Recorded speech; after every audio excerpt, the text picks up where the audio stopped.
1-3,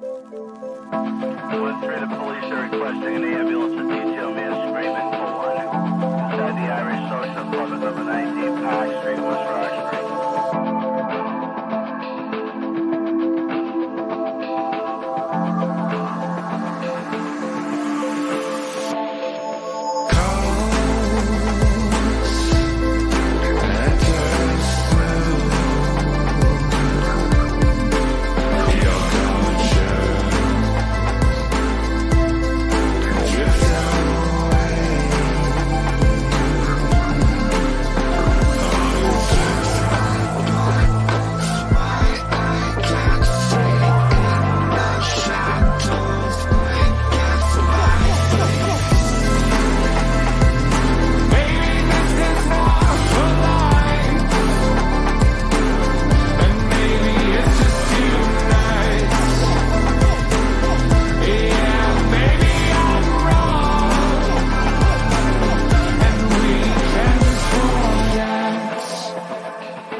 Hello, everyone. Welcome to my YouTube channel, The Movie Canon. We are live.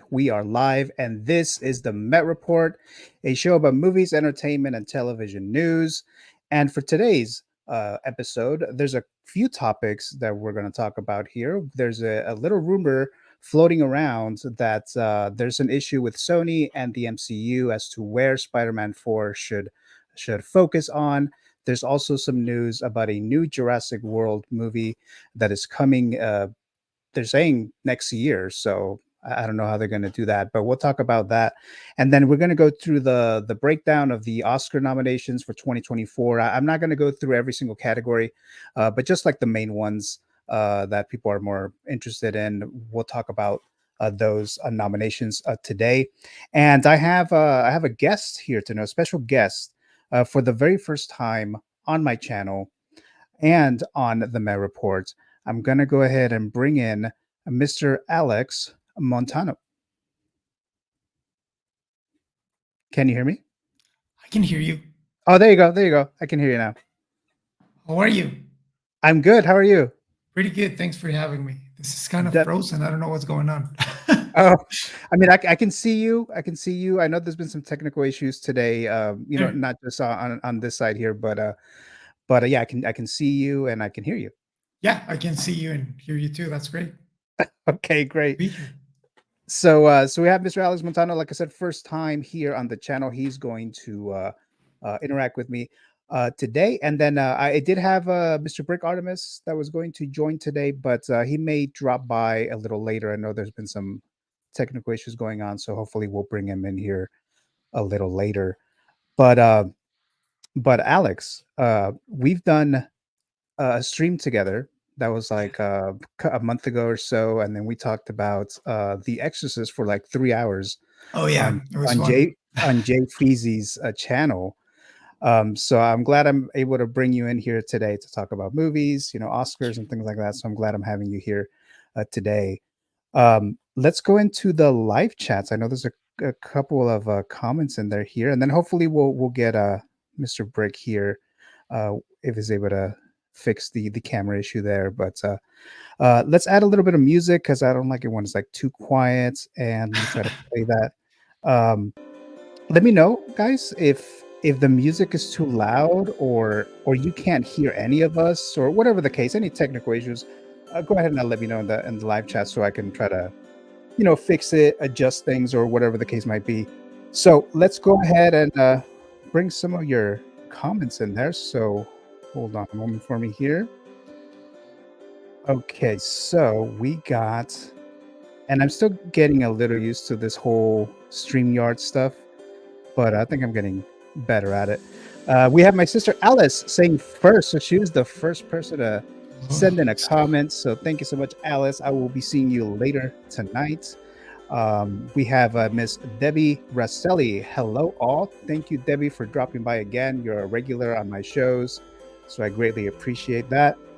Mr. Kuso, again, also a regular on my show. Thank you for dropping by, saying hello, chat. Then we have just Alice saying hi to everyone, and Debbie saying hi to me. Mr. Some Guy saying, Alex, mi hermano, Some Guy. Thank you so much for dropping by again. He's a very nice individual. He's always on everyone's streams, very supportive and things like that. So I'm glad I'm having you here again. And I think we might be caught up with the live chat. And then Alex, the music, is it too loud for you, do you think? Or it's I can't hear it. Oh, you can't hear music? No. Oh, okay. You can't. Right. I don't know why, but I can't. Oh, okay.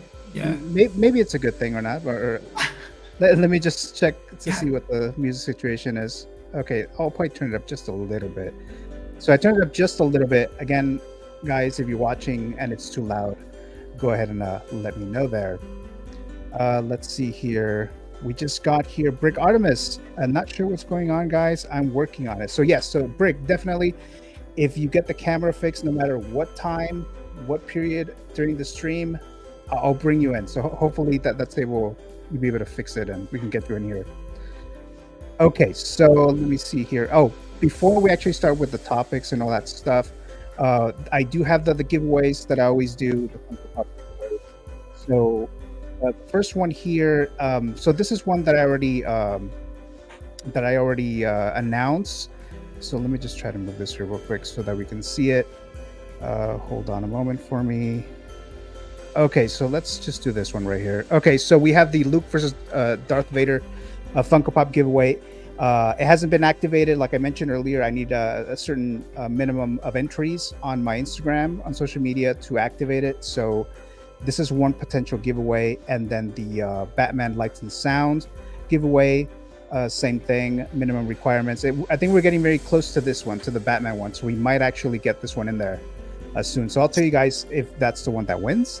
Again, must be a subscriber to the Movie Canon YouTube channel or following the Instagram page and have an address within the United States.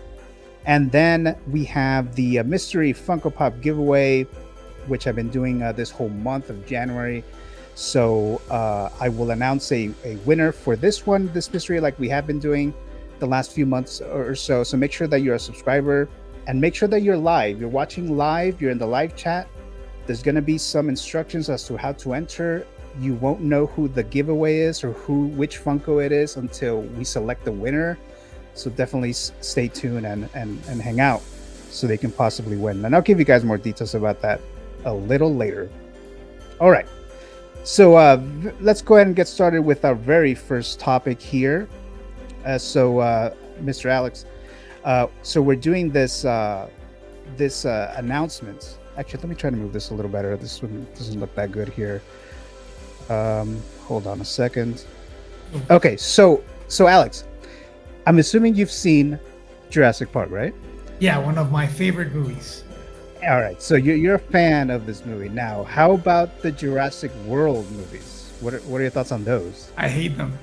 You hate them? Yes, I do. Now, I actually did like the first one, and then the other two were kind of like whatever. Especially the Dominion one was by far the worst. Yeah, but that one, yeah. So I'm just going to talk about Jurassic Park very quickly here. So Jurassic Park is one of my favorite movies of all time.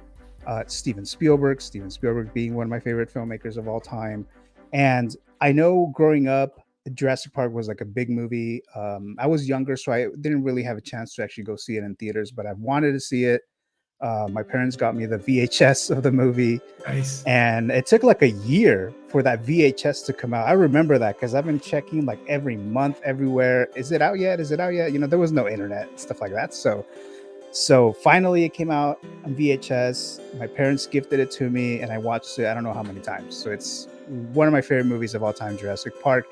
And it's not just the simple fact that obviously we're seeing these dinosaurs, right? These creatures that we seen them in a different light. They look very realistic, and I still think it holds up even now, right? So now, as I mentioned, not just seeing the dinosaurs, like the story itself, I absolutely love. It's based on the book by Michael Crichton, and the screenwriter of the Jurassic Park movie is also the author, Michael Crichton, and David KOEPP, which we'll get into in just a little bit. But one of the things, and I don't know if this is the same for you, Alex, there's a scene in Jurassic Park that when I was younger, I would always fast forward. And then why would I fast forward? Because there was no dinosaurs. And they were not like actually where the gates are and all that stuff. Is that scene when they're talking about should humankind make these dinosaurs or bring them back, take them back onto this earth while we're living here and we're the rulers of the world. Those questions that Dr. Malcolm Jeff Goldblum asks in that scene. Dinosaurs were selected by nature for extinction. Why would you bring them here into the planet? They've had their time.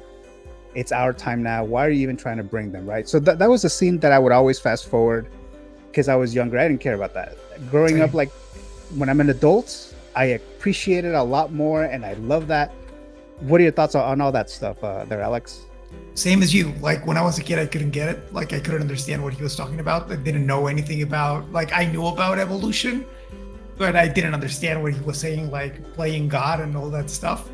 Yeah. But right now, like as I grew up, was like, this is interesting. Like each people has their time in the world, each creature or whatever. And it's interesting now, but back in the day it wasn't. And I did watch it in theaters, but it was my irresponsible mom that took me. I was like 4 years old, I think.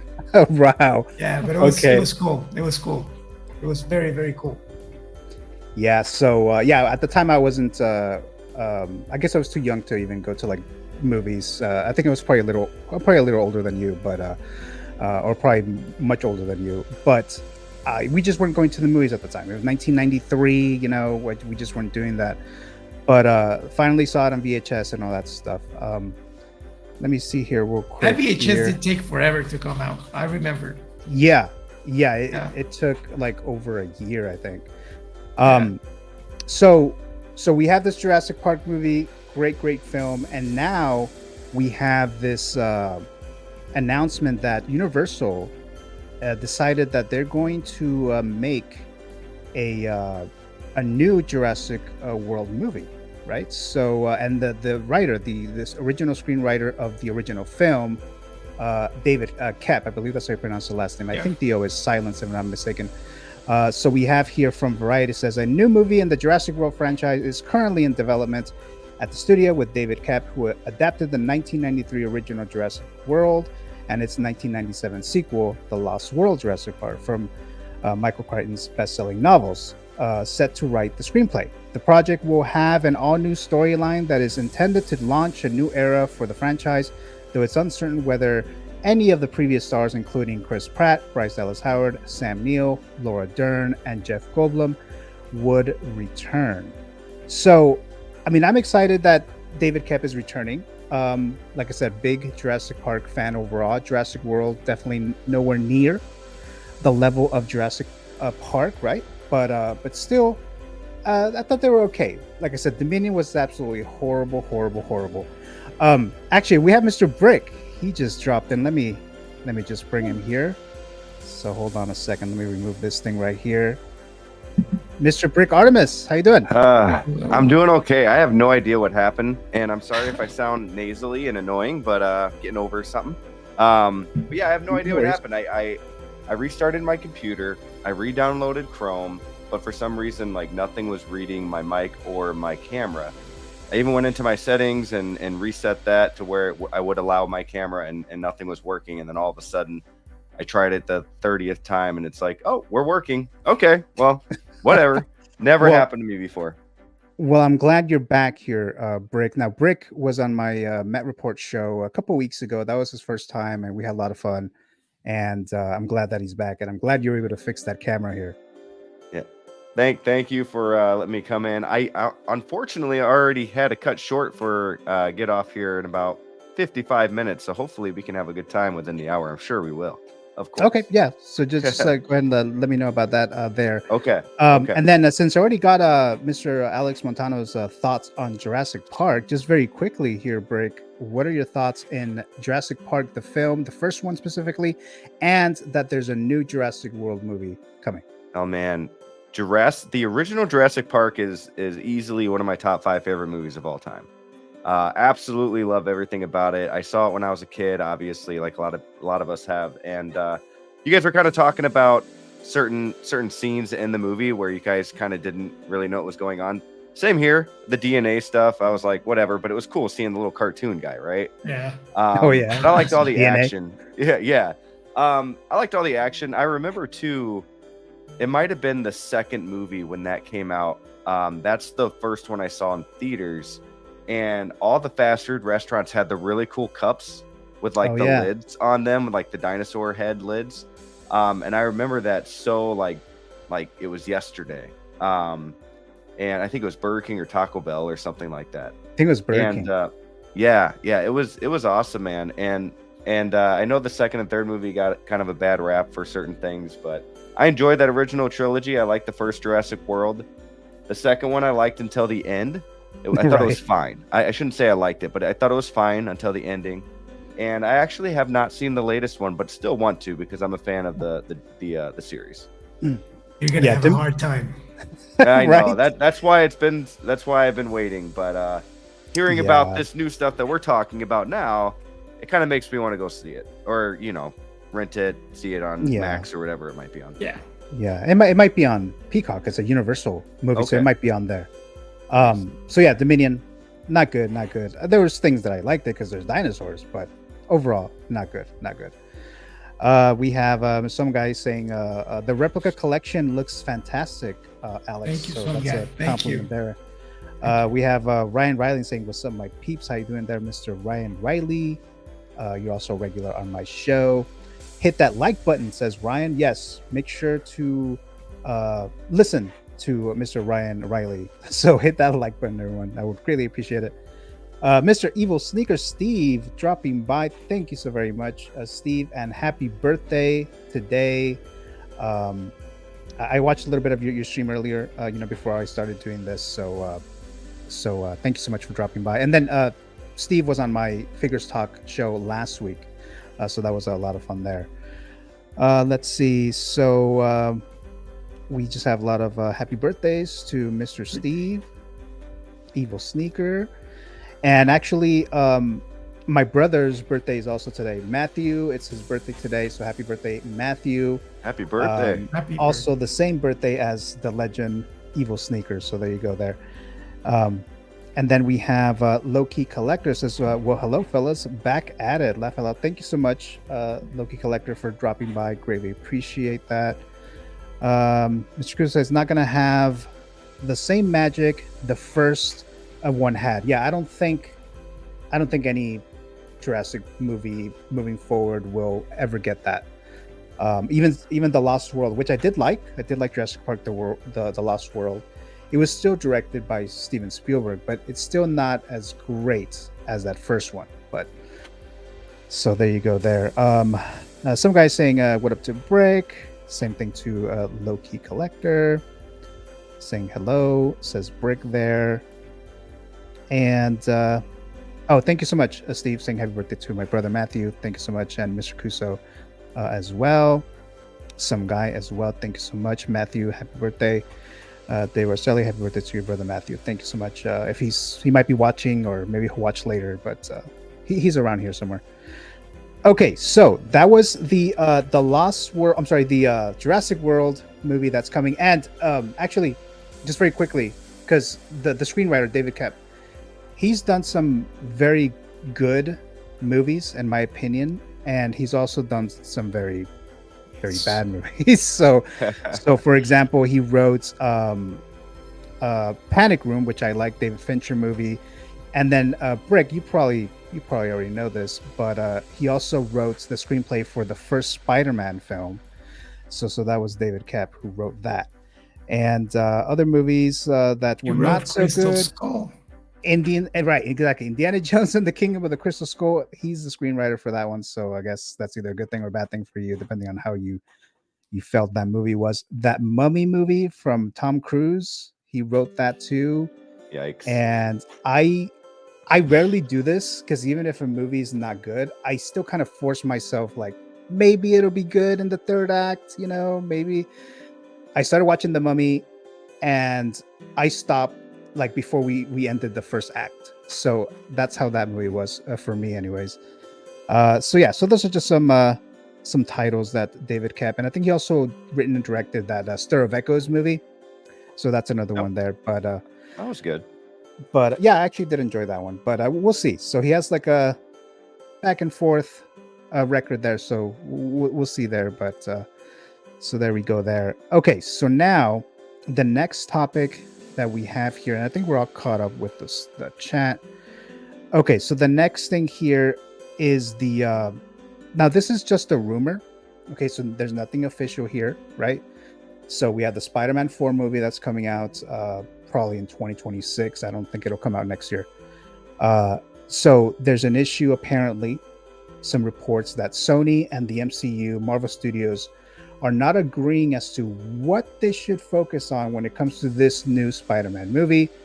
Sony wants Andrew Garfield and Tobey Maguire to return and have like a little multiverse adventure again, while Marvel Studios and the MCU, they seem to want more of a grounded story, more like a street level, as some people were calling it.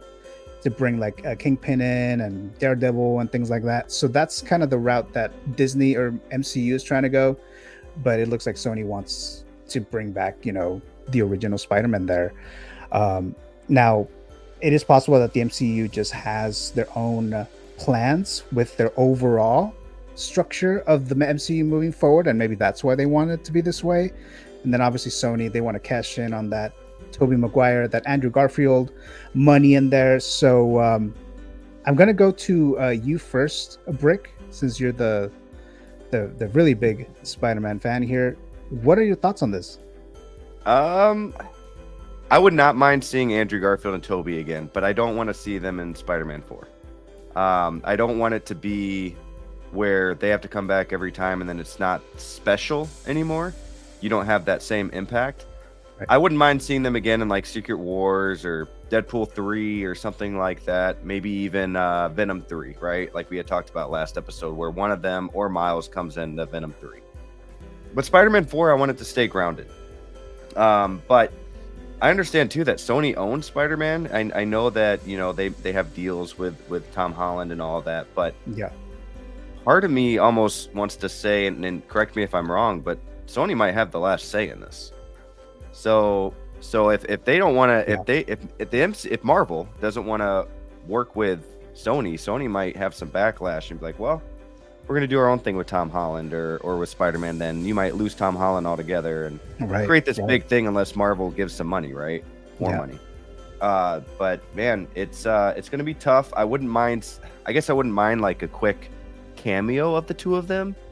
But from what I hear and what you pretty much said was they want to have more scenes with Tobey and Andrew and make it like this huge, which is definitely not, grounded. It's definitely not going to be in Hell's Kitchen or in Queens, New York, right? So it's tough. I feel like it's only going to delay this movie even longer and push back other Marvel movies too. So, and kind of screw up that. I mean, we already have some issues with the storyline with the MCU, and I feel like Spider-Man is the only one that's kind of been on track and been interesting to watch besides Guardians 3. And I'm a little worried about this. Whenever there's conflict like this, I feel like Spider-Man fans kind of get screwed. And I think that's what made it so special, having all three of them together in No Way Home, because it was finally like, wow, thank you. Like, you made this work. You got everybody together. Nobody got screwed. It's like, thank you so much. And now it's back to the old ways. And I'm a little worried about it. We'll see what happens, though. Yeah. How about you, Alex? What are your thoughts on this? Well, I'm not the biggest Marvel fan, but I really like Spider-Man. Like, I really like what they did with the character. And I would like him to be more grounded, Like, it was kind of sad to see that he was so dependent on Tony Stark in the past trilogy. Like, that was kind of like, you know what, we need him to be this confused teenager who doesn't have all the technology and all the power in his hands. So if he can be with Daredevil or something like that, it would be cool. But I don't know. I think that Sony's right now kind of does have the last say, and since they're doing really good with the Spider-Verse movies, like they know the character now. Like they now can say, like, you know what, like, I know how to tell stories now. Like, you don't have to come and tell me that my character is doomed because Amazing Spider-Man, all those bad movies that they did previously. Right. Tom Holland trilogies. Yeah. And I'm sorry, go ahead. Go ahead, Rick? Alex. Sorry. Oh, I just said that I'm excited. Yeah. I was going to say, I mean, in arguably the Sony Spider-Man movies, I mean, you got what, the three Tobys, you got Andrew Garfield, and you got Into the Spider-Verse. Those, like you said, with storytelling, like, they know Spider-Man, and I believe they know Spider-Man even more than the MCU, right?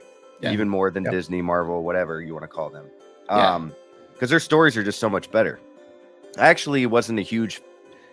They were okay. They were good to me, but I wasn't the biggest fan of Homecoming and Far From Home, because, like you said, it was like he was basically Iron Man's like sidekick almost. Yeah. Like, Peter Parker is supposed to be this really smart kid making his own suit, intelligent, and I mean, at the end of the day, and when we saw Endgame, it was really cool how it all came together with Tony Stark and Peter Parker.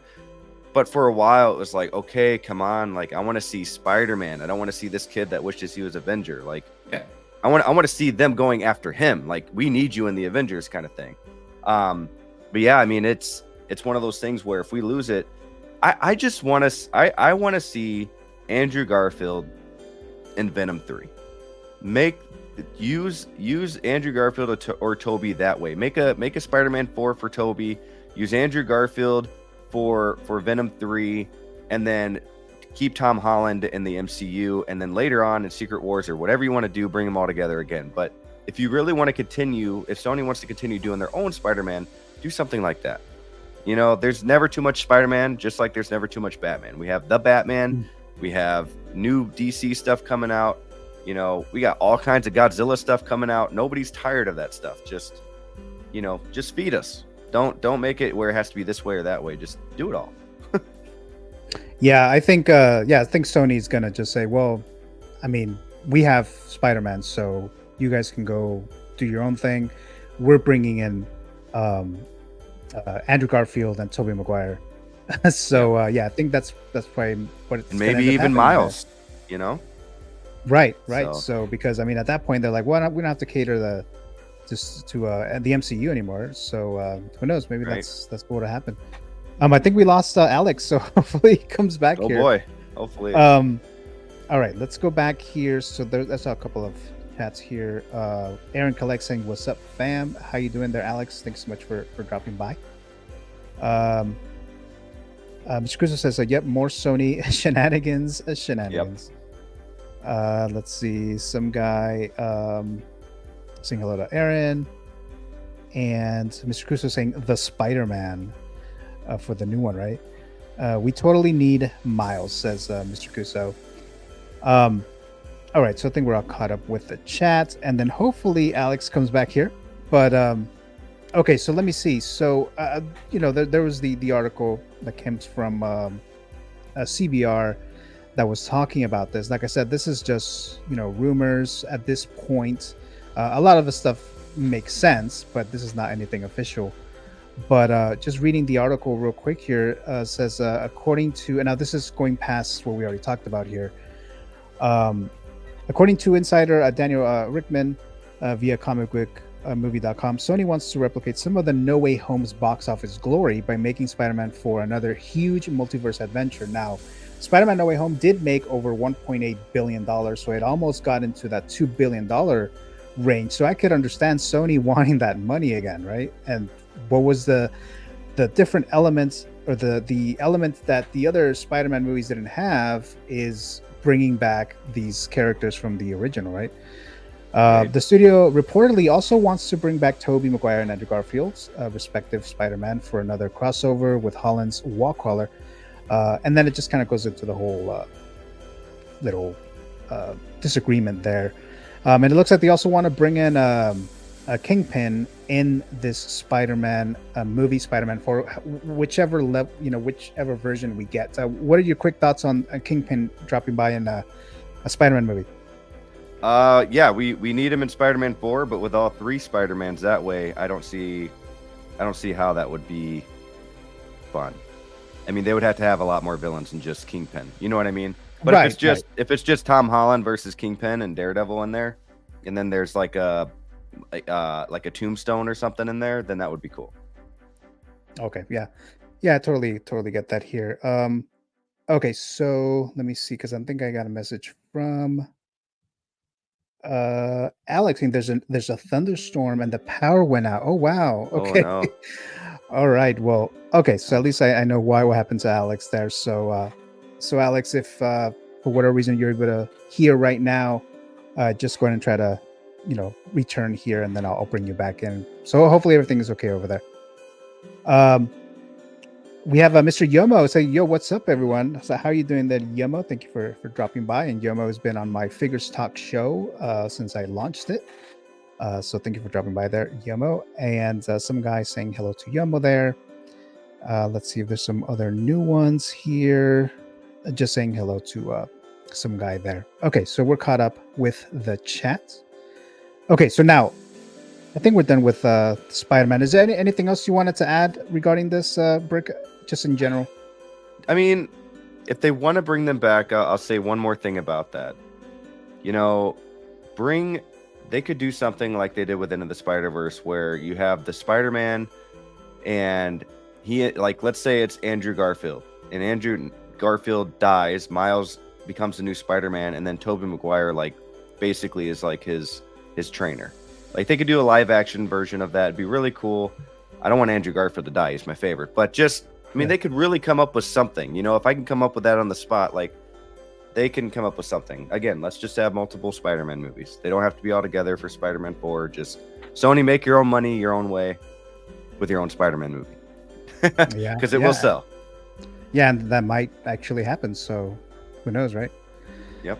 All right. So so the next topic here is the Oscars 2024 nominations here. And just very quickly, Brick, have you seen any of these nominees from what you can tell so far? Yeah, I've seen a few of them. I looked it up a couple days ago just to see what's going on, and some of it's a surprise, some of it's obvious, but yeah. We have Evil Sneaker saying, "Damn, don't Brick want is him." calling for another. I'm sorry, for Andrew's death." It would be very heroic, but no, I don't want it to happen. It could, something cool. Like a Gwen Stacy scene. All right, so we got that. So again, so going back to the Oscars here. So yeah, Brick, you say you have seen some of them there, and some of them were surprising. Some of them were expected, right? Because I mean, it's like typical stuff, right? So let me go into. I'll go into the little breakdown. Like I said, I'm not going to go into every single one of them. It looks like Alex is trying to get in there, but is still not quite there. So again, Alex, I'll bring you in as soon as you're able to. Hopefully you're able to do that in just a bit here. Okay, so going back here to the Oscars. So this movie, The Color Purple, I actually thought was going to get a lot more Oscar love, and it didn't. The only one that I recall is for supporting actress, which Danielle Brooks was not even on here. Then, of course, we have Spider-Man Across the Spider-Verse. There was some talk that maybe it would get a Best Picture nomination, but as expected, it just got the Best Animated Feature nomination. And this movie, Saltburn, and that's another movie that was floating around, online and stuff like that, that this one was going to get a lot of Oscar nominations, and it got zero nominations. Wow. So I'm not sure what happened there, but Yeah. that information was completely wrong, right? So I'm gonna go ahead and break down some of these nominations here. So let's see here. So this is a visual effects, right? So we have The Creator, Godzilla -1, Guardians of the Galaxy Volume 3, Mission Impossible for Dead Reckoning Part 1, and Napoleon. Now, The Creator, the special effects there are really, really good. And then obviously Guardians of the Galaxy is an MCU movie, so you would expect great visual effects there. Well, some of the time, most of the time, I would say. Right. But Godzilla -1, what are your thoughts on that, Greg? Man, you can ask anybody from the Wolfpack. I've been talking about this movie ever since I saw it. And it's the first time Godzilla in 70 years, since 1954, its original, the first time that it's ever been nominated for the Oscars. Yeah. And it's only one nomination. It should be for more this year, but this movie was so good and well deserving of a nomination. I really hope that it wins, but it's up against some pretty thick competition here. So yeah. Now, Man. I'm assuming you haven't seen all these movies yet, right? The ones that are on the I list here? have seen 2. I've seen Godzilla and Guardians. I really wanted to see The Creator, though. Oh, okay. Yeah, the Creator, I did good. like. I mean, it wasn't groundbreaking or anything like that, but the special effects was really good in that. So it'll be interesting to see if Godzilla gets the best visual effects Oscar, not just first nomination, but also a win. So that'll be interesting to see if And didn't it only cost them like $15 million to make the movie? Yes. And they've gotten over $100 million just US alone. Like, yes, to do it for that amount. I'm sorry. Go ahead. Go. To do it for that amount. I mean, that's just crazy. You know. Yeah. They deserve the win at that point. Yeah, because the production budget of the entire movie was $15 million, which is Crazy. like nothing. Because these big CGI movies are like $100 million or more, even $200 million. So that's pretty impressive there. Yeah. The next category here, like I said, I'm not going to go through all of them here, but oh wait, not that one. Let me go to some other smaller ones here. The shorts, I watch the shorts every year, at least I have been, but I know most people are not really interested in the shorts. Let's go into animated features. So the Boy and the Heron Studio Ghibli movie, Elemental for Pixar, Nimona, which I'm not familiar with, Robot Dreams, same thing, I haven't seen that, and then of course Spider-Man Across the Spider-Verse. Now, last time for Spider-Man Into the Spider-Verse, it won the Oscar, right, for best animated movie. Now this time there's a bit more competition, I would say, because I think it's going to go between The Boy and the Heron and Spider-Man Across the Spider-Verse. Brick, do you think Spider-Man will get it? I do, but the Oscars has they surprise me every year. Alex is back. Everything good there, Alex? Yeah, I got a little scared, but everything's good. Okay. All right. Yeah. All right. Sorry, Brick. Go ahead. No, that's fine. Yeah, I mean, the Oscars has surprised me before, so I could see one of those movies that I haven't heard of win, but I liked Into the Spider-Verse a lot more, but I could still see Across the Spider-Verse win this year as well. Good. Yeah, so it could be between one of those two. Alex, have you seen The Boy and the Heron and Spider-Man Across the Spider-Verse? I did. I watched The Boy and the Heron in Japan. So oh, really? I couldn't understand anything, but it was fun. And then I watched it again with subtitles, and I could understand it finally. Nice. So between those two, because I think it's going to be between these two for animated feature. Which one of these two do you think is going to win the best animated feature? For me, The Boy and the Heron deserves it more because it's it's a new idea, and Spider-Verse is something that we've seen before, but it's like on steroids. Like it's like, look what we're doing better and cooler. And The Boy and the Heron is like traditional animation techniques and stuff like that, and I think that should be valued in an era that's almost something that is not done anymore, to be honest. Like only a few people do it. So for me, like, Miyazaki deserves it a lot more, and I'm a huge Miyazaki fan too. So yeah, for me it should go to The Boy and the Heron, but Spider-Verse is great. Okay. Yeah. And I don't know which of these two are going to get it. And watch they don't give it to either of them. They give it to like something else. But Elemental. maybe. Right. But like I said, the other two, Disney has won something. It's been a while since Disney won something. Yeah. And then the other two, like I said, I haven't seen, so I can't give an opinion of any sort there. Cinematography, El Conde, Killers of the Flower Moon, Maestro, Oppenheimer, Poor Things. For this one, I would just straight up say it's Oppenheimer. What are your quick thoughts on that? Any of you guys? Yeah, I think 90% of what Oppenheimer is in is going to win. The cinematography was amazing in this movie, so I'd have to go with that. Most definitely. Alex?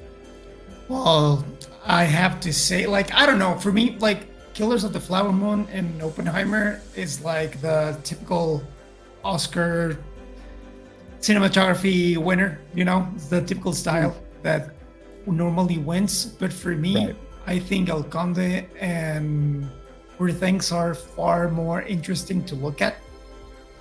Okay. But that's like, I'm a cinematographer actually, so it's something that I kind of like dwell more to what they did in Poor Things. Like I appreciate it even more.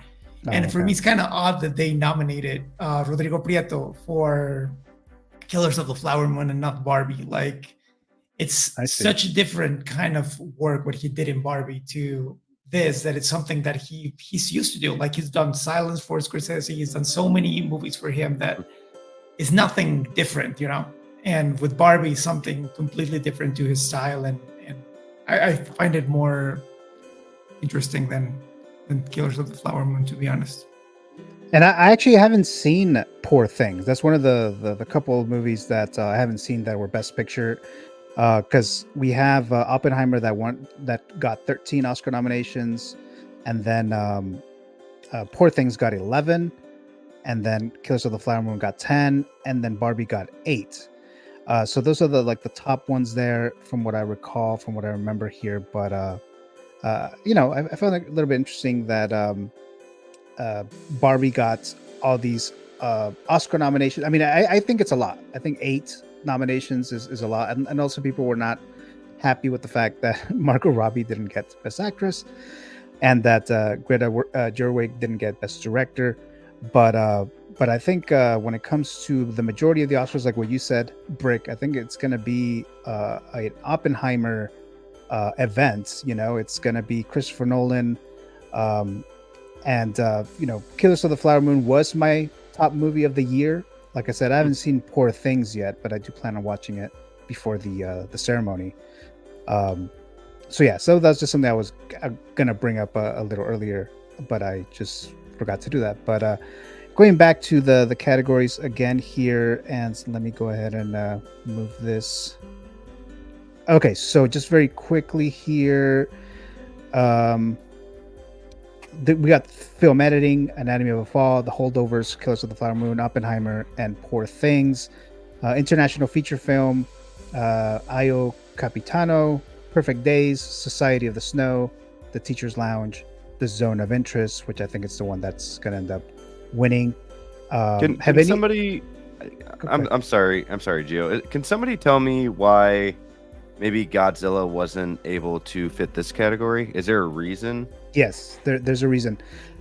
Japan didn't submit it for international feature films. They submitted this movie, Perfect Days. Okay. So they can only submit one. Right, for the international or what used to be foreign language, each country can only submit one, so they have to choose like one really good one. Okay. And that's the one they submitted because if I'm not mistaken, the movie Anatomy of a Fall, I think it's a UK movie, I believe. It's French. Oh, it's French. Okay. So there was I think they didn't submit it or something like that, but it got Best Picture, and then Zone of Interest in the UK got both Best Picture. So there's like 2 international feature films there that got nominated. Have any of you seen any of these movies here? I've seen Society of the Snow and Perfect Days. Oh, okay. So I haven't seen those. I've only seen The Zone of Interest. I want to see that one. I really want to see that one. I'm a big fan of the director. Oh, okay. Now, I watched it yesterday. I wasn't a huge fan of it. Like, I get some of the ideas that are interesting and stuff like that. But it was too much of a slow-paced movie for me. I mean, I totally get why the Academy would want to nominate it as often as it did this year. So those are some shorts here. Original score. We have American Fiction, Indiana Jones and the Dial of Destiny. John Williams getting yet another Oscar nomination. I don't even know how many he has at this point. Killers of the Flower Moon, Oppenheimer, and Poor Things. So I don't think they're going to give it to John Williams. They usually don't. But it might just go to Oppenheimer. Like I said, I think it's just going to get a lot of those. Yeah. Any thoughts on the score of these nominees? Not much, but anything Christopher Nolan does, like, I don't know if he always gets the same guy who does the score, if that's every movie or what, but he used to have Hans Zimmer. Hans Zimmer was his previous composer, and this Ludwig Göransson, I think it's pronounced, replaced him after, what was it? After Interstellar? I think after Interstellar. Okay. Yeah, I think you're. Yeah, Interstellar was just amazing. Yeah, Hans Zimmer killed it. Oh yeah. That's a very good score there. Yeah. So that was best original score. Original screenplay: Anatomy of a Fall, The Holdovers, Maestro, May December, Past Lives. I've seen technically all of these except Maestro. I was bored with this movie, so I stopped watching it. Alex, did you watch Maestro? I had the same happen to me. The same happened to me. Just like the typical biopic. It's like Yeah. not very. It's very slow pace, but it's just like it wasn't interesting. I gave you like 20 minutes. No, And no. Like stopped watching. I respect what Bradley Cooper did with it and Yeah. how serious he took the role, but I don't know. Nothing special, to be honest. Yeah. Did you get a chance to watch Maestro? Bert? No, but I am rooting for Bradley Cooper because I think he got snubbed when he should have won for American Sniper. But that's just my opinion. That was a great movie. That was Yeah. a great movie. That He was should have a won. great movie. He should have won 100%. I forgot who did, which is, I guess, kind of my point too. He should have won.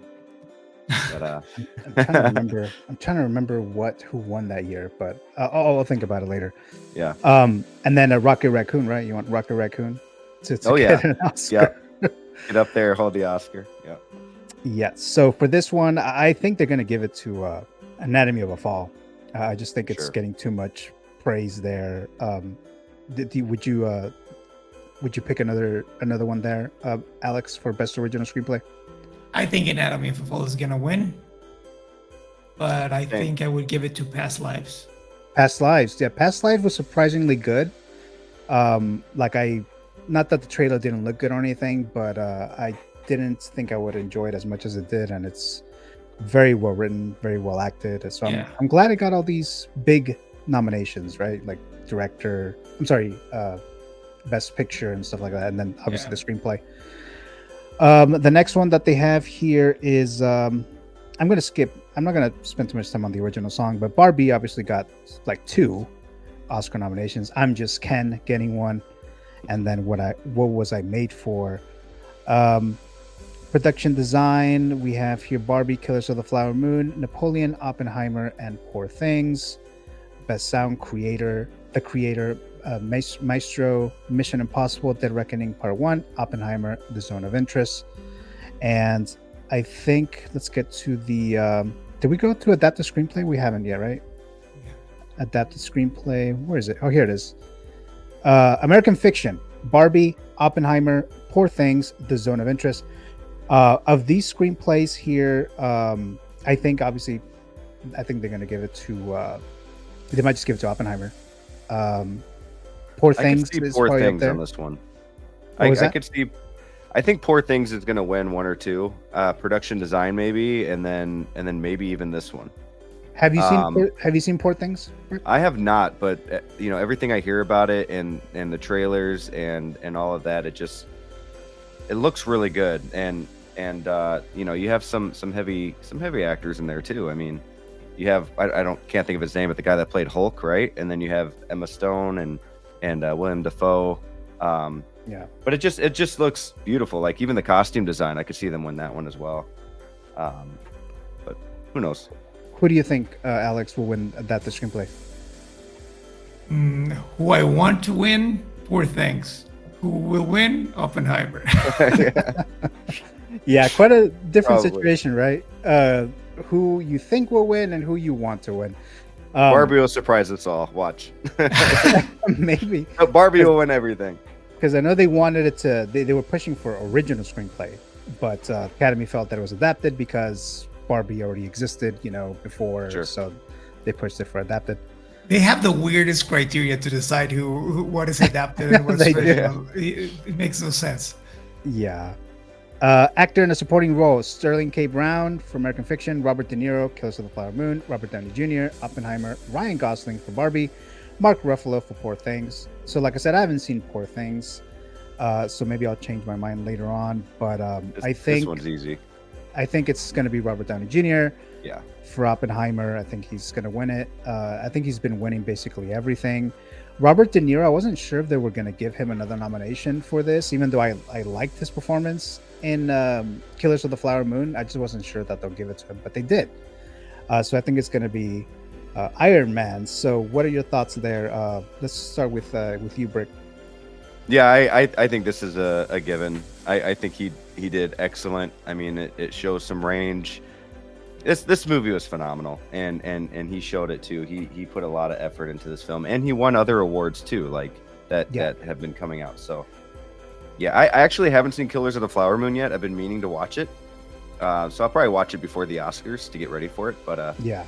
You ready Downey's for gonna- almost 4 hours? oh, really? Yeah. Goodness gracious. 3.5 hours. Yeah. Yeah. I saw it in theaters too, and it was like, Oh my god! I wanted to watch it in theaters. I Man. wanted to, but couldn't. Is I DiCaprio really, up for I really Best liked it. Actor? He's know? not. He's not. Oh. He gets snubbed a lot, Yeah. but it's fine. Yeah, I mean, he's gotten a lot of nominations, throughout his career. But Yeah. but I think for this one, his performance was good in it, but I didn't think he really stood out. Okay. But it was kind of one of those things like, okay, maybe they'll nominate Leo because he's Leo, right? But at the same time, I was like, okay, well, I mean, it wasn't something that really stood out to me that he can't be denied the nomination, at least in my opinion. But that was there. Any other thoughts on this category before I move on to the next one? I would love if Ryan Gosling won, to be honest. Yes, actually, yeah. Man, I love his performance. That would be kind of fun if he actually won, like a nice surprise there. Even though I may not necessarily think it would be the best one, but I think it'll be kind of interesting to see. But he did a win. pretty good job. Like it's a comedy, and you barely see a comedy actor win something. Right? It'd be kind of cool. But Robert Downey Jr. is winning. Yeah, for sure. Yeah, he's for sure gonna get that. Actress in a supporting role, Emily Blunt for Oppenheimer, which is her first Oscar nomination. Danielle Brooks, The Color Purple. I really liked her performance in this movie. She was like the favorite part of the movie, in my opinion. America Ferrera for Barbie. Jodie Foster for Nyad. I have not seen Nyad, so I can't really say anything about that. Davine Joy Randolph for The Holdovers, which I thought she was really, really good. When I watched The Holdovers, I was like, she's going to get at least nominated for an Oscar, and she ended up getting one. America Ferrera, we know that she got the nomination because of that speech that she made in Barbie and probably among other things. But so we got that. Yeah, we know what other things. Right. As far as who's going to win, I have a feeling they're going to give it to Davine Joy Randolph. Alex, what are your thoughts? I want Emily Blunt to win, but you're right. The Holdovers is gonna get it. Yeah. I don't think America Ferrera deserves to be nominated, but yeah. Okay. Rob, your thoughts? I think Danielle Brooks. Oh, okay. I think she'll win it. I'll be happy if she gets it. I think of the performances there. I think that's probably my favorite. I haven't seen it. Oh, okay. Yeah, she's really good. I think she was the same. I think she's playing the same character that Oprah played, if I remember correctly, from the original Color Purple movie. So she was really good in that. Okay, so let's move on to the next one here, and we have actor in a leading role: Bradley Cooper, Maestro, Coleman Domingo for Rustin, Paul Giamatti, The Holdovers, Cillian Murphy for Oppenheimer, Jeffrey Wright for American Fiction. I've seen all these performances. I would say that my favorite one is Coleman Domingo in Rustin. That would be my pick. That would be my favorite. But I think it's Cillian Murphy's year to get the Oscar for Oppenheimer. Brick, what are your thoughts? 100% Cillian Murphy. 100%. Alex? Same. Yeah. And well deserved. Cillian Murphy, Oppenheimer, he's getting that. Although I've been hearing that maybe they'll give it to Paul Giamatti for The Holdovers, but I think ultimately they're going to give it to Cillian Murphy. Actress in a leading role: Annette Bening for Nyad, Lily Gladstone, Killers of the Flower Moon, Sandra Huller for Anatomy of a Fall, Carey Mulligan for Maestro, Emma Stone for Poor Things. I really need to watch Poor Things. Now, when it comes to the ceremony, when we get closer to it, I am going to do a stream like this in the Met Report where I'm going to predict all the winners of all the categories. So I'll do that. That'd be good. Sometime in March. But for right now, I'm going to say that it's between Emma Stone or Lily Gladstone. And I really liked Lily Gladstone in Killers of the Flower Moon. It's a subtle performance, she doesn't have like this like when you think of Oscar nominees in acting performances, you always think of that one scene, right? Or like there's that one scene that's the Oscar right there. And I didn't really see it there, but I did overall like it. But yeah. Your thoughts, Alex? Emma Stone. Yeah, right. So you've Emma seen the Stone. movie, so you Yeah. definitely had. Yeah. And then how about you, Brick?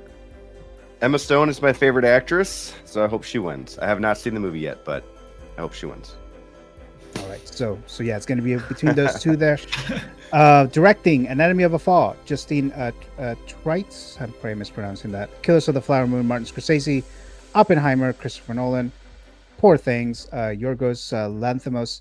The Zone of Interest, Jonathan Glazer. And I think this is Christopher Nolan's year, so he's winning that. I was a bit surprised, even though I wanted this, that Martin Scorsese, if he would get an Oscar nomination for directing for this movie, and he did, just like the other ones that I mentioned, like De Niro, but he got it.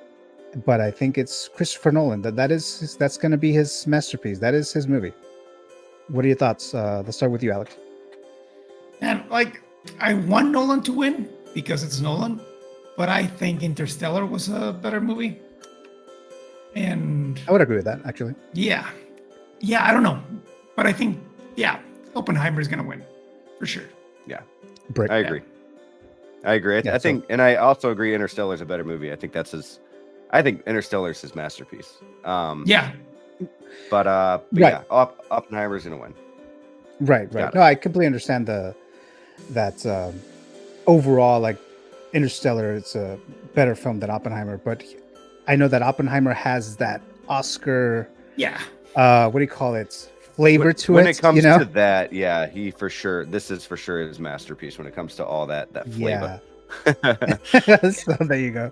yeah. Whatever that's happening in the world right now, and Yep. you know, it's Yep. like The Oppenheimer history of is it all, what's going on now. Yeah. Yeah. It has It's a all the perfect ingredients. choice. All Yes. the ingredients for a best director. But it's like, Oscar. for me, it's the same thing that when Martin Scorsese won for The Departed. It's like, Yeah. that's not his best film. Like, he was nominated for Sure. better movies before that. Right, And right. it was like, we're sorry we never gave you an Oscar. So here you go. It's like the same happened with DiCaprio with, what was the name of the movie? With The I forgot. Revenant. The Revenant. Yeah. Yeah. Right. The Yeah. Revenant, right. Yeah, it's like, okay, you made The Wolf of Wall Street a year ago, but here you go. Yeah. That's true. And that happens. That happens a lot. 'Cause Yeah. it's like they just give it to someone else, and like this year comes around, he's in this movie or she's in the movie, and it's like it's not his or her best performance, but we owe them this Oscar. So Yeah. there you go. So yeah, that's Nolan for Best Director. Let me just go into the I think we're gonna get to the Best Picture portion here. So American Fiction, which I actually did like. I did really enjoy this movie. I Haven't watched seen it it. over the weekend. It's a lot of fun there. Anatomy of a Fall, Barbie, The Holdovers, Killers of the Flower Moon, Maestro. I don't even know how to pronounce that. I just say it both ways. Oppenheimer, Past Live, because I'm glad that they got this Best Picture nomination. Poor Things, like I said, I haven't seen it. The Zone of Interest, it has that Oscar flavor again here. So even though I didn't necessarily love it, but I think we will probably agree that it's gonna be Oppenheimer. Any other thoughts on this Best Picture race?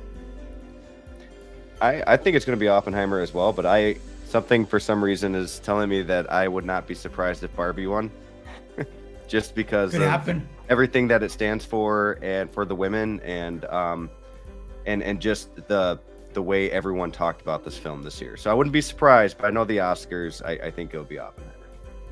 I will be shocked, to be honest with you, if Barbie wins this picture.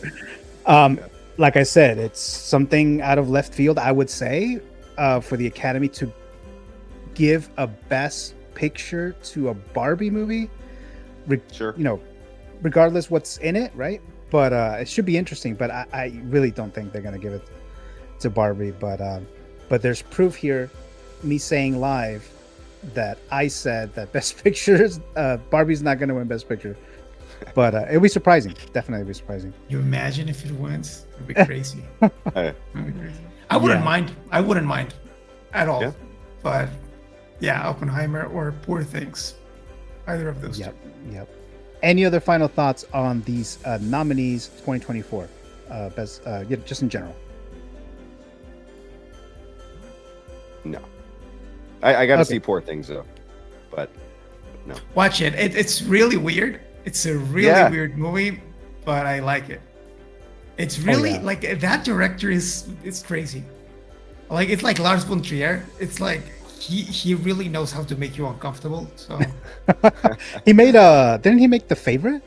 yeah, I didn't like Okay. that one. I didn't like I- that one. I didn't Yeah. really like it that much either, actually. So when I saw the trailer for The Poor Things and he was the filmmaker for it, I was like, not really that interested in it. But you know, I've been hearing good things, and Emma Stone does look really good. But check his and- other movies. The Killing of a Sacred Deer and The Lobster are pretty good. The Favorite. Oh, that's right. That's right. He Yeah. did those. I haven't seen those either. Check those out. Weird, but pretty good. And Poor Things Okay. goes more into that than on what The Favorite was. So yeah. Oh, okay. Alrighty. So let's see. Brick, are you have time to play the game Buy, Rent, or Destroy? I have about 10 minutes. Okay. So, Okay, let's see if we can do it here real quick here. I believe those are all the topics that I wanted to talk about here today. So we're going to play a little game here called Buy, Rent, or Destroy, a game that I have. I'm having my guests play, and I'm trying to find the little intro thing. Okay, here it is. Okay, so last time Brick did play, and I gave him some titles there, and he's gonna play with a completely new set here today. So let me try to get in here real quick, and then I'll give you guys the rules real quick here again. I'm trying to find it right here. Okay, so just to like a reminder, buy, rent, or destroy rules. A buy, it's a movie or / franchise you can keep forever. That is your movie. Rent, it's a movie / franchise that you can view once every 5 years. Destroy, this movie / franchise will be destroyed and will never exist for you or anyone else. So those are the rules for buy, rent, or destroy. So are you ready, Brick? I'm ready. All right, so let's see. So I love was trying to find out which one would be hard for Rob here. So let's start with, I actually got a few slides in here to see which one would be best. Let's start with, since I missed it last time, Interstellar. That's going to be your first title there. Okay. The next one is going to be, now, when it comes to destroy, or just in general, if a movie's from a franchise and it's connected to the particular movie and you destroy it, that means you're destroying its sequels, its prequels, or whatever the case, whatever connection Okay. is on there, right? Interstellar, it's like a standalone movie, so I mean, it's not really going to fit there, but that's one of your choices there. The next one is going to be Venom. So that's Venom, whether it's 1 and 2, and the future Venom 3. Okay. And this last one, I'm debating which one I want to give you. Okay, let's see. Let's do this. Jurassic Park. Oh gosh. Jurassic Park, that's the original trilogy. You can still Jurassic World if you still want Jurassic World, you can have that, but Jurassic Park connected to the Lost World and Jurassic Park 3. So those are your choices there, Brick, Interstellar, Venom, or Jurassic Park. Let me go into the live chat actually, because I think I missed a few of you guys in there. Let's see. It's what you think there, Brick. Let's see here. Aaron Collect saying hello, some guy. Debbie Marcellis, Maestro. Yeah, she mentioned that earlier in a chat that she did not like that movie. It was kind of slow. There's no writing on the message board because I cannot see any conversation. I'm not sure what's going on there, but the Jedi Night's Watch saying, "What's up, everyone? Can't stay, but wanted to stop in and say hi." So hello there, Jedi Night's Watch. Thank you so much for dropping by. As long as you did there, really do appreciate that. Evil Sneaker says Brick buys Interstellar, no question. So I guess we'll find out right now. Have you decided, Brick, which one? I have. The thing is, Interstellar and Jurassic Park, the original Jurassic Park, are both in my top 5 favorite movies, probably of all time. So that one's tough. I love Venom, and I enjoy them, but I'm gonna have to destroy Venom. Oh, okay. Destroying Venom. I'm sorry, but yes, I would have to destroy Venom. And I think I can go with watching the Jurassic Park series every 5 years. Interstellar is a masterpiece, and so is the original Jurassic Park. But that's more of a fun one to watch with the family every 5 years. Interstellar is like that movie that you can watch and get something new out of every time you watch it, and it makes more sense every time you watch it. And the feeling you get when watching it, the emotions, the score, like we talked about. My name is Brick Artemis. You know, I like spacey stuff. You know, like the moon and whatever. So yeah, man, it's got to be Interstellar buy, Jurassic Park rent, and Venom destroy.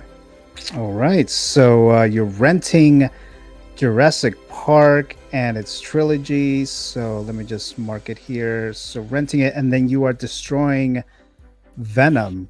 You know, Venom 1 and 2, and any future Venom movies, which include the ones with Tom Hardy. So you're destroying that one. I'm gonna go into the chat real quick here. I don't think there's much in there, but I think I might have missed a couple there.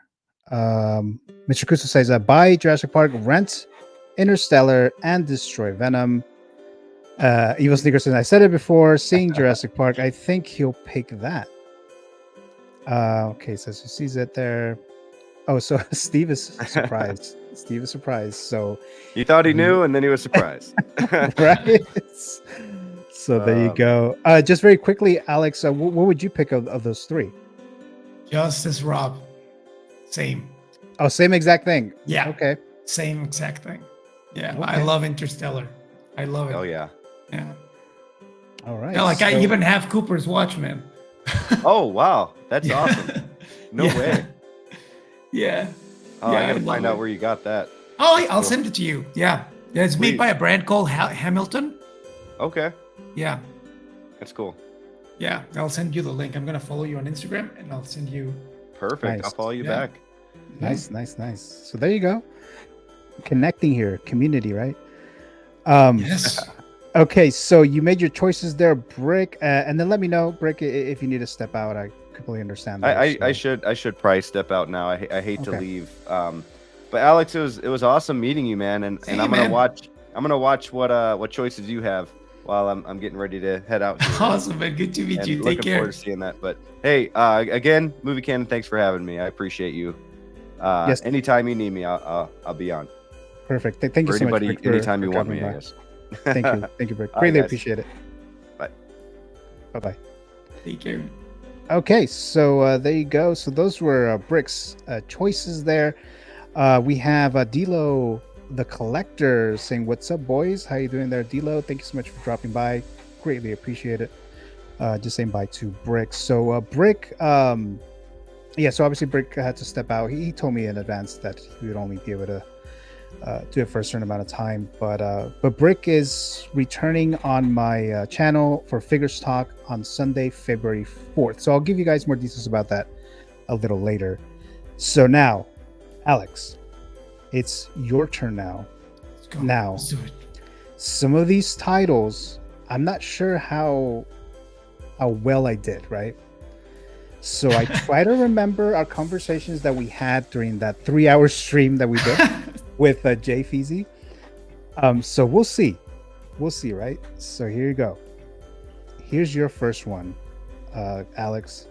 So buy, rent, or destroy. We have the original Exorcist, 1973. Okay. We had a long ass conversation about this movie, so I was like, maybe he likes it. So Just a little bit. yeah. The next one is The Godfather, Okay. connected to 2 and 3. So if you destroy this, you're destroying part 2 and 3. And then the last one, which I myself will be affected if you destroy it, is the original Star Wars movie connected to the trilogy, Empire Strikes Back and Return of the Jedi. You can still have the prequels and the sequels, but I don't know how that would work. But this is all one big story, but What sequels? right? What sequels? So those are your picks right there, Alex. Exorcist, Godfather or Star Wars? Let me look at the live chat real quick here. Mr. Cruz is saying, "Damn." Brick Armor says, "Wow, these are tough." So yeah. What do you think you're Okay. gonna do here, Alex? Easy. Okay. It's tough, but I know what I love, and buy Star Wars, rent The Godfather, destroy The Exorcist. Okay, all right. And I Yeah. kind of figured actually, because Yeah. I did think that you would love these two more, but I wasn't 100% sure. But I kind of figured, right? Like I love the three of them, but I can't live without The Godfather or Star Wars. Like I owe those movies so much. Brick Artemis saying, "Keep Star Wars," in my opinion. So Yeah, there you it's not like I like it. go. Right. Debbie Rosselli saying, "Exorcist scares me to death."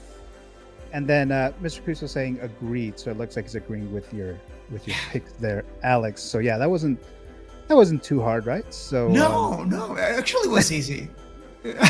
yeah, so let me go ahead and mark it just so that we have that for the screen. So again, you are buying the original Star Wars movie in 1977, and therefore the other two in the trilogy. And we have the one that you are going to rent is The Godfather. So you're renting that one. Where's the image? Oh, here it is. So The Godfather, which includes part 2 and part 3. So that is a rent. And then you are destroying the best horror movie of all time. In my opinion, The Yes. Exorcist. You are destroying the hell out of it. The Exorcist, 1973. And let's see, we have something here in the chat. Debbie Rosselli says, "Buy Godfather, rent Star Wars, and destroy The Exorcist." So we got that opinion there. Okay, so let me go back here. How and about you? remove What this. would you pick? Oh, damn. Okay, so let's see. Okay, I really did like The Godfather, right? So I really like The Godfather, but I have more of a connection with Star Wars and The Exorcist. So I'm gonna have to say buy Star Wars, which is easy, right? I'm still gonna have to say rent The Exorcist and destroy The Godfather, even though I know that The Godfather is known to be amongst the best films of all time, right?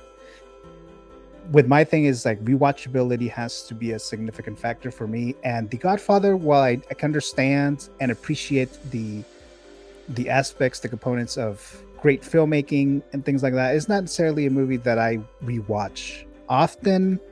So then that's why I would say I would destroy The Godfather, It's as fair. controversial as it might be, right? Let's see, I got some other ones here. Mr. Cruz It's says it was a understandable. Mr. Cruz says it was a trick question, Debbie. Only keep is Star Wars. So yeah, so I think that's it. I think we're caught up there with the chats, and we already finished this right here. I have this little quick Oscars game, Alex. Let's do it. So let me just get there real quick here, and I'm gonna do more of these when I do my Oscar predictions live stream. But so I have these titles here, right? So these are 3 movies, and in regards to the Oscars, and I don't know how knowledgeable you are about the history of this, but do you know what element here is common among these 3? Tell me. Okay, so they were up for Best Picture, and a lot of people were thinking that these titles should have won Best Picture, but they did not. So those were those movies that were Best Picture nominees, but they ended up losing. Oh, And- you're right. That was the year that Shakespeare in Love won to Right. Saving Private Ryan. Right. Yeah. So those are those right there, and then we have these 3. Now the common factor here is that all of these 3 are Best Picture winners, right? So we have Best Picture nominees, Best Picture winners.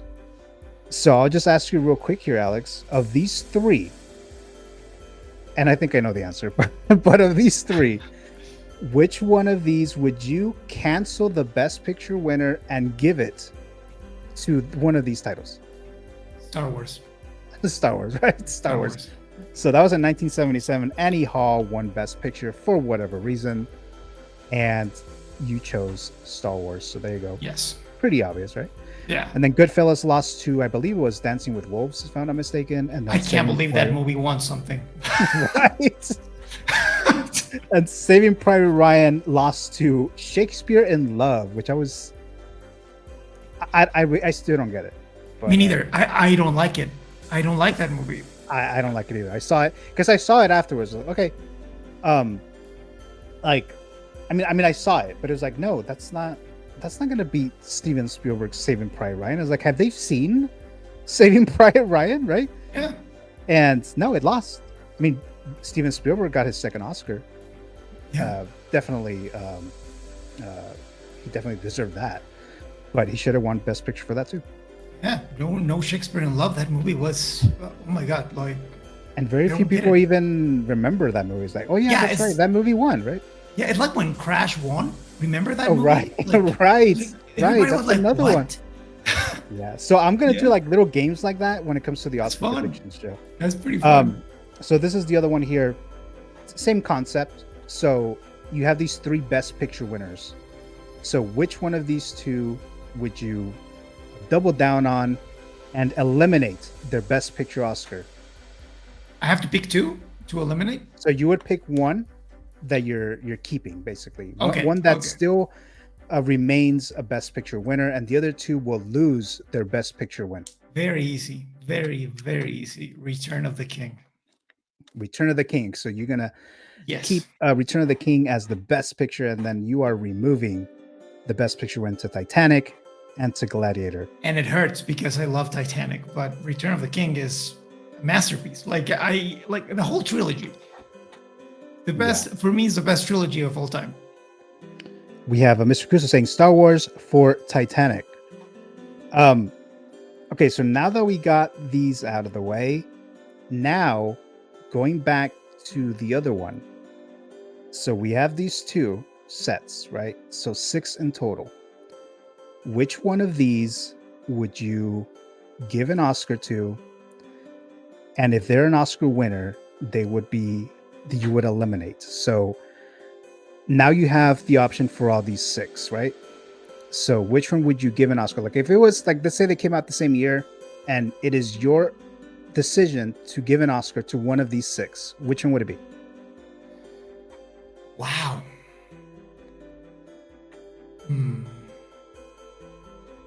That's very difficult. That's actually very difficult. I'm trying to be as objective as I can. Right? Because we have Star Wars, Saving Private Ryan, Goodfellas, Return of the King, Titanic, Gladiator. Like, I'm between two, and I'm going to tell you why. Like, for me, Star Wars and Return of the King have the same merit. They did great things with a relatively small budget, and they are life-changing movies. So I would say I'd give it to Return of the King. Oh wow! Okay. Yeah. Return of the King. Yeah. So Peter Jackson. So they keep their Oscar, right? All the other ones, they're out. So that was a little hard, then, right? Yeah, that's like all of the 6 movies are great, but I don't know. Like for me, Return of the King beats them. Okay. I love Star Wars more, but I'm trying to, be as objective as I can. Mr. Kusa says, "Damn, Gio, why you gotta be so deep with all these titles?" But it's fun. I would pick Star Wars. I mean, it's just I would pick Star Wars. That would be my choice, even though I love a lot of these movies here. But that would be my choice there. Like for me, it's very difficult. Like I'm gonna be honest with you, I'm not the biggest Gladiator fan. I know people love it. Mm-hmm. I think it's a great movie, but I think it gets more credit than it deserves. So, yeah.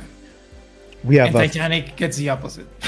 Oh, right, right. It Yeah. really does. Figure craft. What's up, fellas? Happy Sunday. Well, it's Saturday, right? What's Or, Saturday? Yeah. or maybe you're in. Maybe you're not here. Maybe you're in another country, and maybe it Maybe, is yeah. Sunday over there, We're in the Uh, future. or in the future, right? Thank you, Figurecraft, for dropping by. Thank you so very much. I really do appreciate that. This is the first time that I see you on here, so greatly appreciate that, and welcome. My sister Alice says I haven't seen most of these. Well, I know you've seen Titanic, and I think you saw Star Wars, Alice. So Alice has homework. she definitely does. She Yes. definitely does. Yes. Debbie Rosselli saying, I agree, Return of the King, although I love these movies. And right, that's the hard part of this, right? Yeah. Alice, you need to get on them. Yes, she definitely does. And Alice saying the most controversial thing in my entire channel, I haven't seen Star Wars, LOL. So she's never seen Star Wars.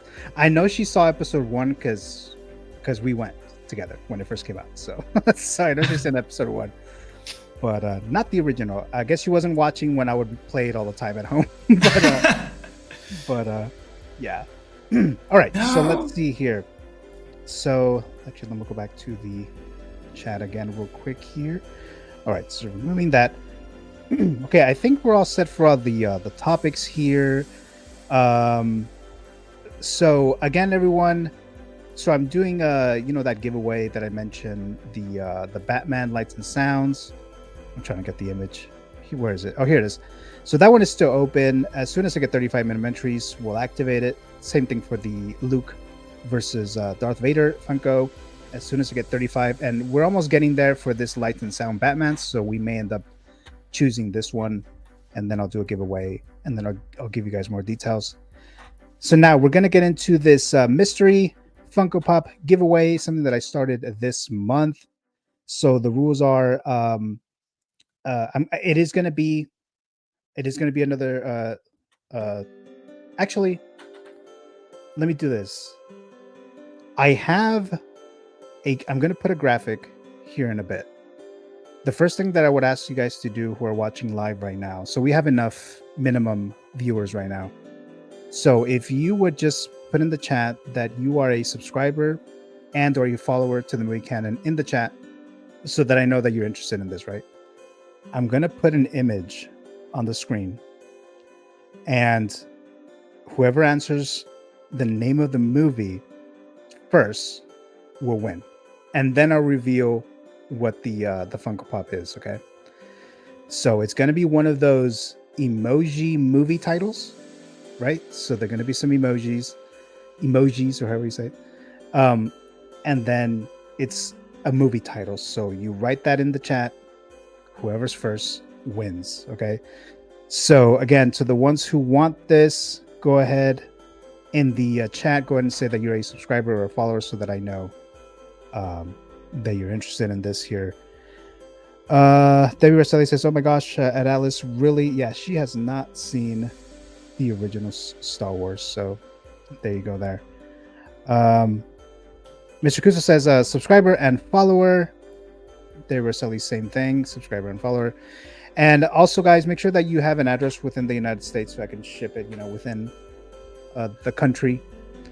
At least that's the way that I've been doing it for a while. I don't know how much it would cost to actually, try to send it out of the country or even the continent. But there you go. So Alice saying subscriber and follower.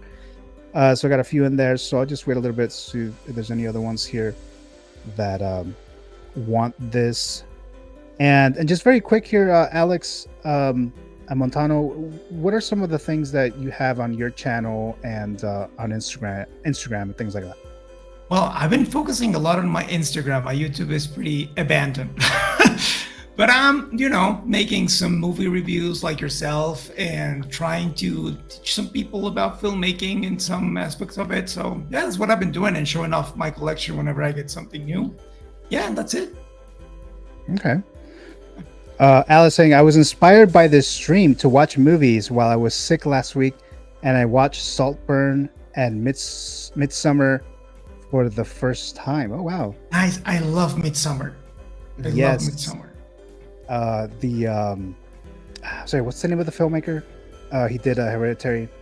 I always forget his name, but yeah, what's his name? It's like in the tip of my tongue, but I can't remember the name of the filmmaker. Alice saying, but yes, I have a lot of homework. Chris Chong saying, I am a subscriber and a follower.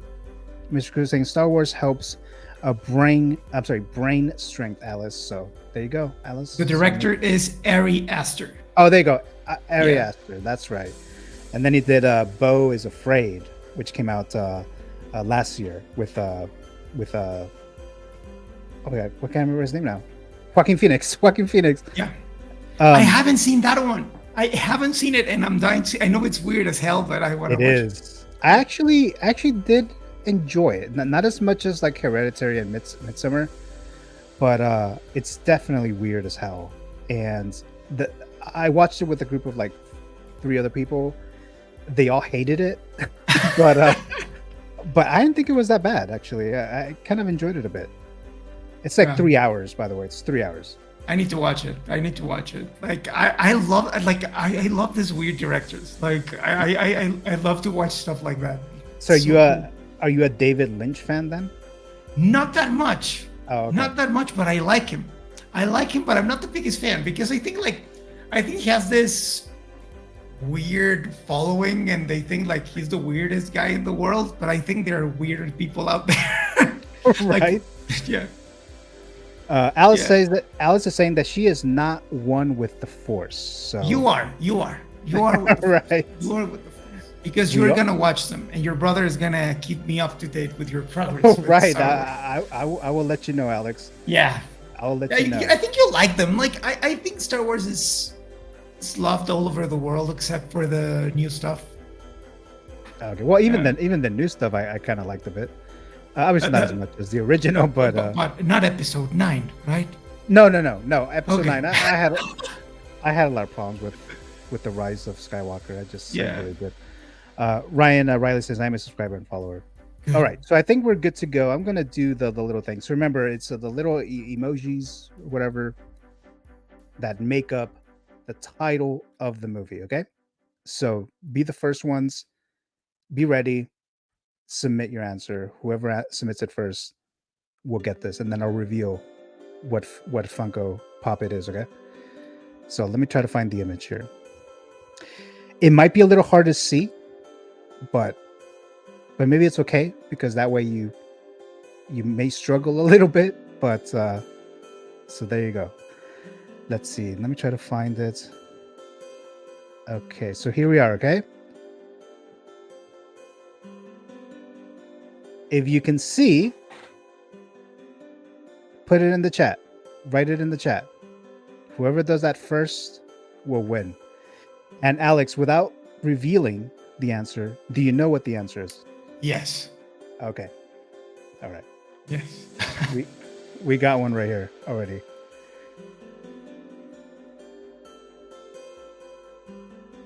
We have an answer here.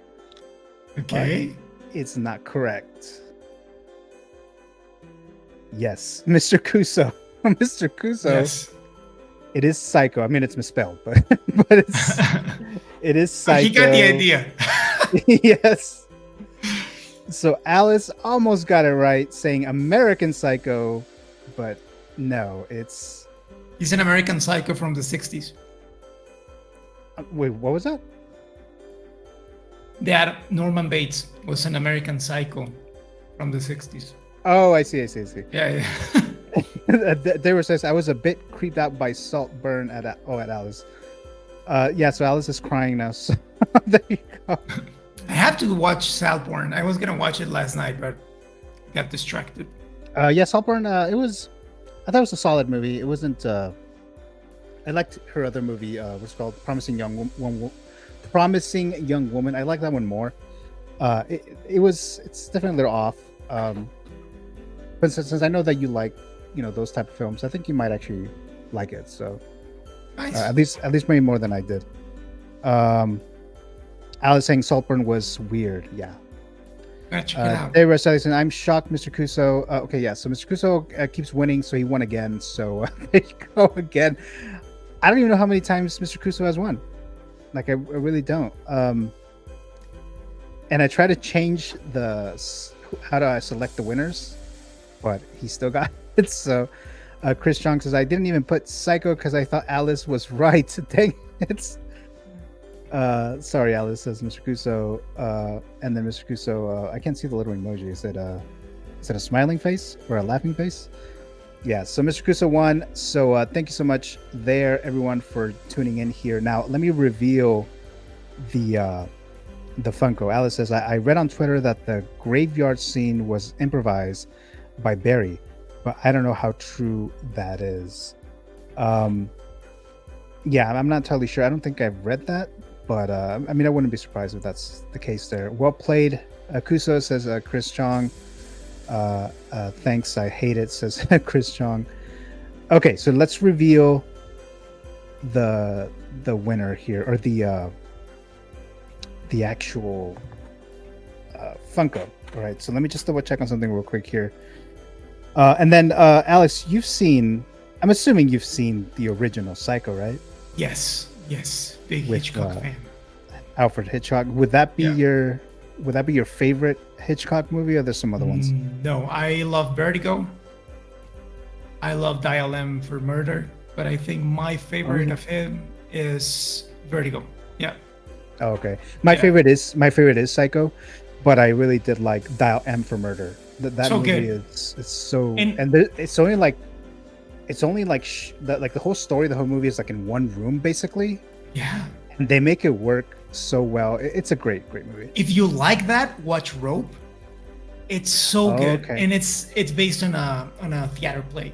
So it's also in one apartment, and it's about two guys that killed someone and are having a dinner in their place with the body in there. Oh, okay. I'll definitely try to check that out then. Let's see here. Alex, you're still there, right?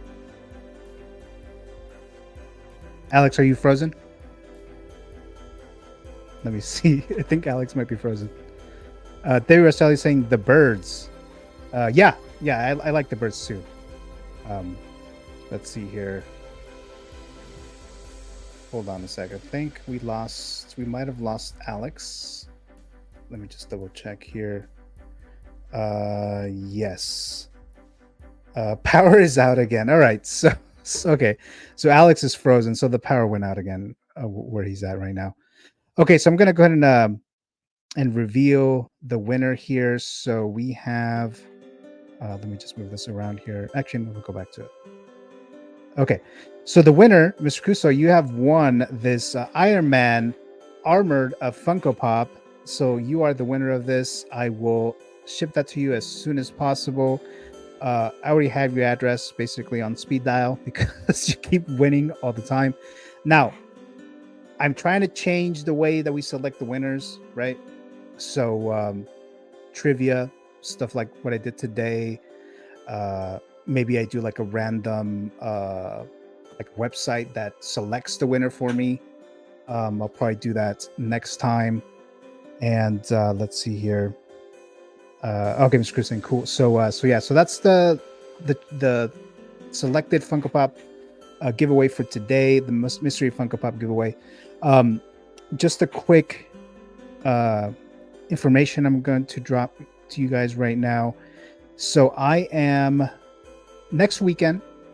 I will be at a convention. I'll be at CreepyCon. So I won't be doing the Met Report show next week. So there'll be no Met Report show next week. And let me see if I can move this up here. So no Met Report. Now I will do a Figures Talk show that Sunday, February 4th. Sunday, February 4th. So Figures Talk, 7 p.m. Pacific time. I will not be doing a Figures Talk show tomorrow night because I've been doing this on Sundays, and I think it'll probably just stay on Sundays. I think that's going to be the set time and date for Figures Talk. So I won't be doing that tomorrow because there's a lot of stuff going on. You know, there's the NFL playoffs that a lot of you guys are watching, so I don't want to compete with that. So there's that, and then also our family is celebrating Matthew's birthday tomorrow, so there's that as well. But so no Figures Talk show tomorrow night, but we will come back on February 4th. So the next time that I do a YouTube live stream will probably be on Sunday, February 4th, 7 p.m. Pacific time. I'm sure I'm going to do a bunch of like little shorts when I go to the convention for CreepyCon, and next weekend I have planned to meet a couple of Scream actors, some of the cast there. So I'll give you guys a little bit of shorts from there. And so no Met Report next Saturday, but yes to Figures Talk Sunday, February 4th. And I do have a couple guests already lined up, and I may try to bring a couple more in there. So that's kind of the situation there. So again, Mr. Kuso winning the little emoji, little challenge. It is the original Psycho. You see the little knife, Marion Crane, and then the little shower head right there. So that's what won it, right? So I believe that's it, everyone. I think we're all caught up with the chat as well. So thank you so very much. Let's see, Mr. Chris saying, you doing a con vlog? Probably not. Probably not. I just do like well, I mean, I record like things that I see, like cosplayers and stuff like that, because they're kind of fun. Everyone dresses up, so I'll probably do that, little shorts. But I don't think I'm gonna like narrate it or anything, you know, vlog style. But who knows? Maybe I will some of it. Tomorrow I may do like a little stream on Instagram tomorrow night, but I'm not entirely sure. But we'll see what happens there. So thank you everyone for watching today for this latest episode of the Met Report. Thank you so very much, Mr. Alex Montano. I know his power went out, so I wasn't able to say, you know, bye to him on here. And I really thank you, Alex Montano, for dropping by, for joining me today. First time. I will definitely like to have you back on here, especially for the Oscars prediction stream that I'm going to do in March. So hopefully you're available to do that. And then Mr. Brick Artemis, he had to step out early, and there were some issues earlier. But thank you so much, Brick, for joining me today as well. And then Brick Artemis will be on his he'll be on Figures Talk episode 4 on Sunday, February 4th. So he'll be there. So that should be a lot of fun. And then he has his own live stream show, The Bugle 6. That's Monday nights, 6:30 p.m. Pacific time, 8:30 Central. And his next episode is the following day, February 5th. So that's some Monday there. So thank you so much, everyone here. Mr. Chris saying, fun seeing you today, Alex. Bye, Debbie Vaselli. Thank you so very much, everyone, for dropping by. And I will be seeing you guys next time, hopefully on Sunday, February 4th. So definitely keep an eye out for that. So I'll see you guys. I'll talk to you guys next time.